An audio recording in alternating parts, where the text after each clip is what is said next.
আজি শাক ধুই আছোঁ। এয়া বঢ়িয়া ডাঠা শাক আনিছে, ধুই আছোঁ এতিয়া। শাকখিনি আকৌ ভালকৈ ধুব লাগিব, বহুত ভালকৈ ধুব লাগিব, নহ'লেতো বালি থাকে। ধুনীয়াকৈ ধুব লাগিব।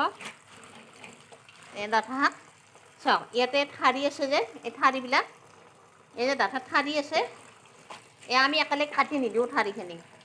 এনেকুৱা ঠাৰিখিনি মানে একেলগে কাটি নিদিওঁ, কাৰণ কেতিয়াবা চব্জি নাথাকে, নহ'লে এইখন আকৌ ৰাতি বনাম যদি নাথাকে কেতিয়াবা। আকৌ অকণমান মানে আলু অকণমান দিও এইটো ভাজিব পাৰি, এখন এক্সট্ৰা হ'ল। এইফালে দালিত পেলাইও দিব পাৰি, একেবাৰে এখনতে বনাই থোৱাত কৰি একেবাৰে।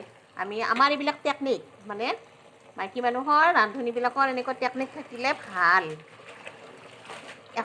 এখন চব্জিৰ পৰা কেনেকৈ দুখন বনাব পাৰোঁ, মই এতিয়া ইয়াৰ পৰা দুখন বনাই দিম চোৱা। ঠাৰিখিনি এক্সট্ৰা কৰি বনাম, আকৌ সৰিয়হ দি পিচিও বনাব পাৰি, আলু দি ভাজিবও পাৰি, নাইবা দালিত পেলাই দিবও পাৰি। এনেকৈ এয়া দুখন বনাম, দালি আৰু শাক বনাই থোৱাত কৰি সেইখন এক্সট্ৰা এখন ভাজি বনাম। কেতিয়াবা চব্জি নাথাকে যদি এনেকৈ থৈ দিলে এখন হৈ যায়। এখন এনেকৈ মাইকী মানুহবিলাক আচলতে এনেকুৱা টেকনিক থাকিলে ভাল। মই নাজানো, তথাপিতো আৰু মানে অকণমান শিকিছোঁ আৰু বেলেগৰ পৰাহে শিকিছোঁ মই এনেকুৱা বস্তুবিলাক। এনেকুৱা এডাল এই ঠাৰিবিলাক থৈ দিম, এয়া ঠাৰিৰে আকৌ এখন বনাম আৰু।